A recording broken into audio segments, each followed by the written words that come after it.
విశాఖ జిల్లా భీమిలి మండలం దాకమరి సమీపంలో అంబులెన్స్ ఇంజనీరింగ్ కాలేజ్ బస్సు ఢీకొన్నాయి. ఈ ప్రమాదంలో ముగ్గురు మృతి చెందగా అంబులెన్స్ డ్రైవర్ శ్రీనుకు తీవ్రంగా గాయాలయ్యాయి. అతనిని విజయనగరం ప్రభుత్వాసుపత్రికి తరలించారు. డ్రైవర్ పరిస్థితి విషమంగా ఉంది. మృతులు బాడంగి మండలం వీరసాగరానికి చెందిన వారిగా గుర్తించారు. వీరు విశాఖలో అనారోగ్యంతో చికిత్స పొంది తిరిగి స్వగ్రామానికి వెళుతూ ఉండగా ఈ ప్రమాదం జరిగింది. విషయం తెలుసుకున్న పోలీసులు ఘటనా స్థలానికి చేరుకుని కేసు నమోదు చేశారు. విజయనగరం నుంచి విశాఖకు వెళ్లే దారిలో రోడ్డు విస్తరణ పనులు జరుగుతున్నాయి. దీంతో ఈ ప్రమాదం జరిగిందని అంటున్నారు.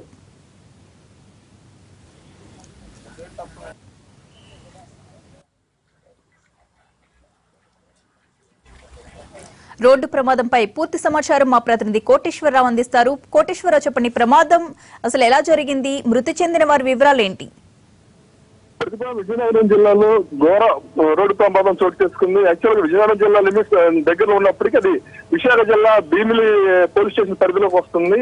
ఈ రోజు సాయంత్రం 6 గంటల సమయంలో విశాఖపట్నం నుంచి ఒక ముగ్గురు పేషెంట్లు విశాఖపట్నంలో ఒక ప్రైవేట్ ఆసుపత్రిలో చికిత్స పొంది అనంతరం డిశ్చార్జ్ అయ్యి అంబులెన్స్ లో విజయనగరం జిల్లా బాడంగిలోనే వీరసాగరం అనే ఒక విలేజ్ లో వాళ్ళ సొంత గ్రామం, ఆ గ్రామానికి వెళ్తుండగా మార్గ మధ్యలో విజయనగరం జిల్లా దగ్గరలో ఉన్నటువంటి లెండి కాలేజ్ సమీపంలో ఈ ప్రమాదం చోటు చేసుకుంది. లెండి కాలేజీ సంబంధించిన ప్రైవేట్ ఇంజనీరింగ్ కాలేజీ బస్సు మితిమీరిన వేగంతో వస్తూ ఎదురుగా వస్తున్న అంబులెన్స్ ఢీకొట్టింది. అంబులెన్స్ లో ఉన్నటువంటి ముగ్గురు కూడా చనిపోవడగా ఒక డ్రైవర్ శ్రీను అనే వ్యక్తి మాత్రం అపస్మారక స్థితిలో ఉన్నాడు. అతని పరిస్థితి విషమంగా ఉండటంతో ప్రస్తుతానికి ఒక కార్పొరేట్ హాస్పిటల్ చికిత్స అందిస్తున్నారు. వీరి ముగ్గురు కూడాను విశాఖలోని ప్రైవేట్ ఆసుపత్రిలో చికిత్స పొంది అంబులెన్స్ ఇంటికి వెళ్తుండగా ఈ ప్రమాదం చోటు చేసుకోవడం నిజంగా దురదృష్టకరం. ఈ ఘటన జరిగిన క్షణాల్లోనే అక్కడికక్కడే అంబులెన్స్ లోనే ముగ్గురు కూడా చనిపోయారు. ఈ ఘటన ప్రస్తుతం ఈ జిల్లాలో అయితే నిజంగా చాలా విషాదకరంగా మారింది. వీరందరూ కూడా విజయనగరం జిల్లాకు చెందిన వారే కావడంతో విజయనగరం జిల్లా నుంచి అందుబాటులో ఉన్న పోలీసులు కూడా ఒకటో ఘటనా స్థలానికి చేరుకున్నారు. ముగ్గురు కూడా అక్కడికక్కడ చనిపోవడంతో చికిత్స అందే పరిస్థితి కూడా కనిపించలేదు. పోలీసులు కూడా పెద్ద ఎత్తున అక్కడ చేరుకున్నారు. అయితే ప్రస్తుతానికైతే వారిని విజయనగరం గవర్నమెంట్ హాస్పిటల్ గా మృతదేహాలు తరలించే ప్రయత్నాలు చేస్తున్నారు. Right, thank you Koteswararao. Telangana CM camp కార్యాలయం ముందు ఓ కుటుంబం ఆత్మహత్యకు యత్నించింది. సీఎం కలిసేందుకు వచ్చిన వారికి భద్రతా సిబ్బంది లోనికి అనుమతించకపోవడంతో ఆత్మహత్యకు యత్నించారు. నల్గొండ జిల్లాకు చెందిన నాగరాజు కుటుంబం ఆత్మహత్యకు ప్రయత్నించింది. వీరిని వెంటనే గాంధీ ఆసుపత్రికి తరలించారు. వీరి పరిస్థితి విషమంగా ఉంది.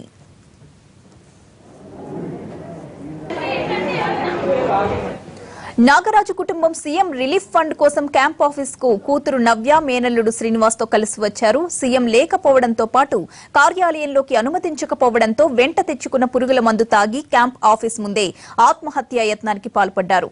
విషయం గమనించిన సెక్యూరిటీ సిబ్బంది వెంటనే వారిని సికింద్రాబాద్ గాంధీ ఆసుపత్రికి తరలించారు. ఇద్దరి పరిస్థితి విషమంగా ఉంది. డ్రగ్స్ కలకలం సినీ ఇండస్ట్రీని కుదిపేస్తోంది. ఎక్సైజ్ శాఖ తాజాగా మరో 5 సినీ ప్రముఖులకు నోటీసులు పంపించింది. ఇందులో ఒక టాప్ హీరో, ఓ టాప్ డైరెక్టర్, 3 హీరోయిన్లు ఉన్నారు. డ్రగ్స్ కేసులో ఈ నెల 19న విచారణకు రావాలని ఆదేశించారు. 1-2 మంచి సినిమాలున్నా బ్రేక్ రాక సెకండ్ హీరోగా స్థిరపడ్డ హీరో ఇందులో ఒకరు. ఇతను అప్పుడప్పుడు కొన్ని టీవీ షోల్లో కూడా కనిపిస్తూ ఉంటాడు. చైల్డ్ ఆర్టిస్ట్ గా కొన్ని సినిమాల్లో కనిపించి హీరోగా మారి ఒక సినిమాలో పేరు తెచ్చుకున్న యువ హీరో కూడా ఎక్సైజ్ శాఖ లిస్ట్ లో ఉన్నాడు. సింగర్ గా రాణించి అగ్రశ్రేణి గాయకుడిగా మారిన మరో యువ గాయకుడు కూడా డ్రగ్స్ ఆరోపణలు ఎదుర్కొంటున్నాడు. ఇక సినిమా ఫంక్షన్లలో హీరోలను తెగ పొగుడుతూ సందడి సృష్టించే ఓ నిర్మాత కూడా ఎక్సైజ్ సిట్ నోటీసులు అందుకున్న వారి జాబితాలో ఉన్నట్లు సమాచారం. తెగ స్పీడ్గా సినిమాలు తీస్తాడన్న ఓ టాప్ డైరెక్టర్ కూడా సిట్ దృష్టిలో పడ్డారు. డైరెక్టర్లతో బాగా చనువుగా ఉండి ప్రొడక్షన్ బాధ్యతలు కూడా చూసే ఓ హీరోయిన్ తో పాటు గతంలో హాట్ ఐటమ్ గర్ల్ గా పేరు తెచ్చుకున్న మరో నటి కూడా ఎక్సైజ్ శాఖ టాప్ లిస్ట్ లో ఉన్నారు. మాస్ సినిమాల్లో సూపర్ క్రేజ్ తెచ్చుకుని ప్రస్తుతం అంతగా ఫామ్ లో లేని ఓ టాప్ హీరో కూడా ఈ జాబితాలో ఉన్నట్లు సమాచారం. తాజా నోటీసులతో ఇప్పటికీ ఎక్సైజ్ శాఖ నోటీసులు అందుకున్న సినీ ప్రముఖుల సంఖ్య 16కు చేరింది. టాప్ హీరో, యువ హీరోలు, కొందరు హీరోయిన్లు ఈ లిస్టులో ఉన్నారు. ఈ జాబితా మరింత పెరిగే అవకాశాలు కనిపిస్తున్నాయి. ఈ కేసులో నోటీసులు అందుకున్న వారెవరన్న ఆసక్తి తెలుగు రాష్ట్రాల్లో నెలకొంది.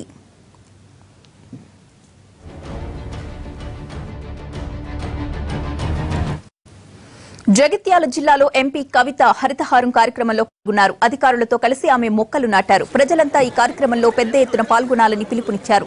పర్యావరణాన్ని కాపాడుకోవాలంటే మొక్కలు నాటడం చాలా అవసరమన్నారు. తెలంగాణను 1 కోటి ఎకరాల మాగాణిగా చేయడం, రాష్ట్రాన్ని హరితవనంగా మార్చడం తమ ప్రభుత్వ లక్ష్యాలన్నారు కవిత. పర్యావరణ పరిరక్షణ కోసం ఏదైతే ధ్వంసమైపోయినటువంటి అడవులు ఊర్లలో ఉండేటటువంటి చేన్లు చెలకలు కానీ వాటినన్నింటినీ కాపాడడం కోసం మరి హరితహారం కార్యక్రమాన్ని పెద్ద ఎత్తున ప్రారంభించుకున్నాం. ఒక పక్క 1 ఎకరాల మాగాన్ని చేస్తూ బాగుండే విధంగా, ఇంకొక పక్క తాగునీటికి మహిళలు బాగుండే విధంగా, ఇంకొక పక్క ఎన్నో రకాల సంక్షేమ కార్యక్రమాల్లో తెలంగాణలో అన్ని వర్గాల ప్రజలు బాగుండడంతో పాటు మరి తెలంగాణ పర్యావరణంలో కూడా అటవీ సంపదల్లో కూడా దేశంలో నంబర్ 1గా ఉండాలనే లక్ష్యంతో గౌరవ ముఖ్యమంత్రి గారు ఈ కార్యక్రమాన్ని చేపట్టడం జరిగింది. దానికి అనుగుణంగా 3వ సంవత్సరం మరి అన్ని చోట్ల ఉండేటటువంటి ఎమ్మెల్యేలు కానీ, ప్రజాప్రతినిధులు కానీ, ప్రజలు కానీ భాగస్వామ్యంతో విజయవంతంగా చేస్తూ ఉన్నాం. ఈ సంవత్సరం నుంచి మరి నాటిన ప్రతి మొక్కను కూడా కాపాడుకోవాలనే ఉద్దేశంతో ప్రతి గ్రామంలో, ప్రతి వార్డులో కూడా హరిత దళాలను అంటే గ్రీన్ బ్రిగేడ్స్ని ఏర్పాటు చేయడం జరుగుతూ ఉన్నది. ఈ గ్రీన్ బ్రిగేడ్స్ కార్యక్రమంలో మరి ప్రజలంతా కూడా పెద్ద ఎత్తున చేరాలని చెప్పి కలెక్టర్తో అనుచితంగా ప్రవర్తించిన ఎమ్మెల్యే శంకర్ నాయక్ పోలీసులు ఎదుట హాజరయ్యారు. కే సముద్రంలో హరితహారంలో పాల్గొన్న ఆయన పోలీసుల సూచన మేరకు మహబూబాబాద్ స్టేషన్కు వచ్చి లొంగిపోయారు. ప్రాథమిక విచారణ తరువాత పోలీసులు ఆయనకు స్టేషన్ బెయిల్ ఇచ్చారు. నిన్న హరితహారం కార్యక్రమంలో ఎమ్మెల్యే శంకర్ నాయక్ మహబూబాబాద్ కలెక్టర్ ప్రీతి మీనాతో అసభ్యకరంగా ప్రవర్తించారు. ఆమె చేయి పట్టుకోవడంతో కలెక్టర్ సీరియస్ అయ్యారు. ఉన్నతాధికారులకు సీఎంకు ఫిర్యాదు చేశారు. కలెక్టర్ను సముదాయించిన సీఎం కేసీఆర్ ఎమ్మెల్యేపై ఫైర్ అయ్యారు. దీంతో దారికొచ్చిన శంకర్ నాయక్ కలెక్టర్కు క్షమాపణలు చెప్పారు. ఈ ఘటనపై ఐఏఎస్లు కూడా తీవ్ర అభ్యంతరం వ్యక్తం చేశారు.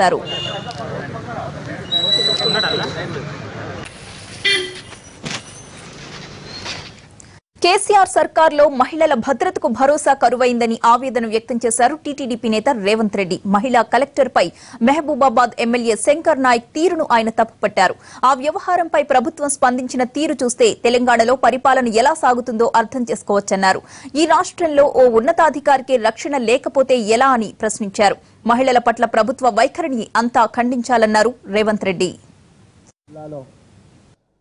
స్థానిక శాసనసభ్యులు శంకర్ నాయక్ గారు కలెక్టర్ గారి పట్ల ప్రవర్తించిన తీరు, ఆ తర్వాత రాష్ట్ర ప్రభుత్వం వ్యవహరించిన తీరుతో తెలంగాణ రాష్ట్రంలో ఏం జరుగుతుందో కళ్ళగట్టినట్టుగా కనిపిస్తుంది.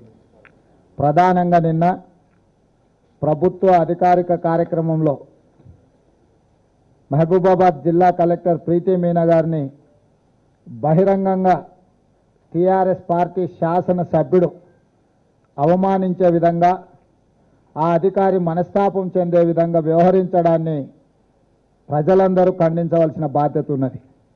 రెండవది, ఈ ముఖ్యమంత్రి గారి వ్యవహార శైలి మహిళల పట్ల ఏ విధంగా ఉందో, బాధితులు ఫిర్యాదు చేస్తే తక్షణమే కేసు పెట్టి అరెస్టు చేసి జైలుకు పంపవలసిన రాష్ట్ర ప్రభుత్వం ఆ అధికారుల మీద ఒత్తిడి తీసుకురావడానికి ఉప ముఖ్యమంత్రిగా తన బృందాన్ని కలెక్టర్ గారి దగ్గరికి పంపించడం అనేది ఇది తీవ్రమైన చర్య.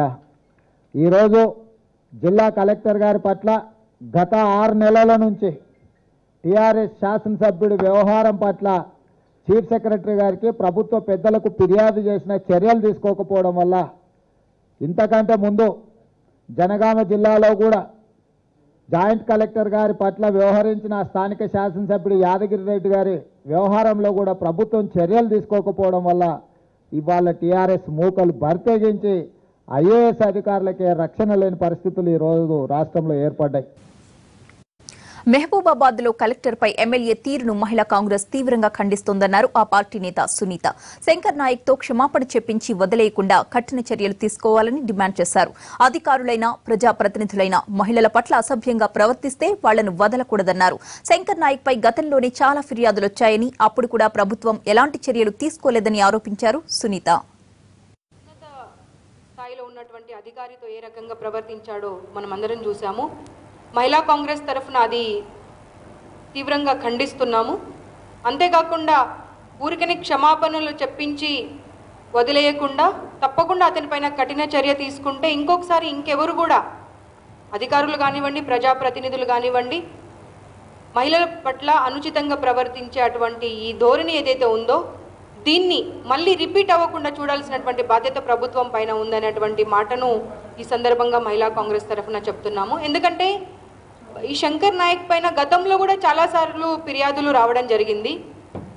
మహబూబాబాద్ మండల్లో ఏటిగడ్డ తండా అనేటువంటి తండాలో ఇతను ఒక రైతుని, గిరిజన రైతుని ఇబ్బంది పడినటువంటి సంఘటన కూడా బయటకు వచ్చింది. కానీ అప్పుడు కూడా ఎవరు ప్రభుత్వం తరపున స్పందించలేదు.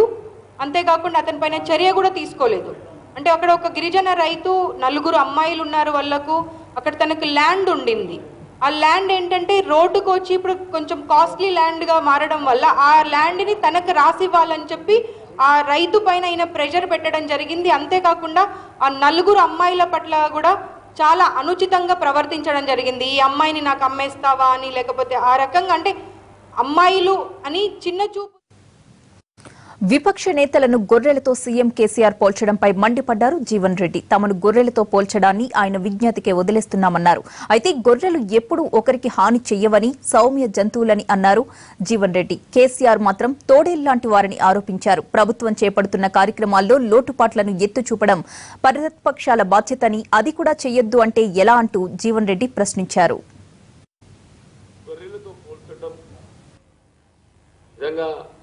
ఆమె విజ్ఞతగా భావించాల్సి వస్తుంది. ఒక విధంగా చెప్పాలంటే గొర్రెలు ఒకరి హాని చేసే జంతువు కాదు. సౌమ్యానికి ప్రతిరూపం గొర్రె. కేసీఆర్ లాగా తోడేలు కాదు, కేసీఆర్ లాగా తోడేలు కావు గొర్రెలు. ప్రతిపక్ష పార్టీలు ఎప్పుడు ఏం మాట్లాడినా కానీ వాస్తవానికి అనుగుణంగానే గతంలో మేము చేపట్టిన కార్యక్రమాలైనా ప్రస్తుతం రాష్ట్ర ప్రభుత్వం చేపడుతున్నటువంటి ఒక కార్యక్రమాల్లో లోపాలను ఎత్తి చూపడం మా వంతు బాధ్యతగా మేము భావించడం జరుగుతుంటుంది. ఇవాళ ఈ గొర్రెల పంపిణీ కార్యక్రమానికి సంబంధించి వాస్తవంగా గొర్రెల కాపర్లను వృత్తిపరంగా రాష్ట్ర ప్రభుత్వం ఆదుకోవాలని చెప్పి సంకల్పించినప్పుడు మేము దాన్ని ఆహ్వానించినాం. వాళ్ళు 1,25,000 రూపాయల యూనిట్ కాస్ట్తోని 31,250 25% లబ్ధిదారుడు చెల్లించే విధంగా 75% రాష్ట్ర ప్రభుత్వం ఎన్సిడిసి ద్వారా రుణ సదుపాయం పొంది గొర్రెల కాపర్లను వృత్తిపరంగా మరి ఆదుకోవడం జరుగుతుందని చెప్పని పేర్కొన్నప్పుడు అంటే మేము నిజంగా కూడా సంతోషం కాదు, దాన్ని హృదయపూర్వకంగా ఆహ్వానించడం జరిగింది. దురదృష్టం ఏంటంటే ఇవాళ ఏం జరుగుతుందని ఒకసారి మరి కేసీఆర్ గారు గమనించాలే, ఆత్మావలోకనం చేసుకోవాలని చెప్పని నేను మనవి చేస్తున్నాను.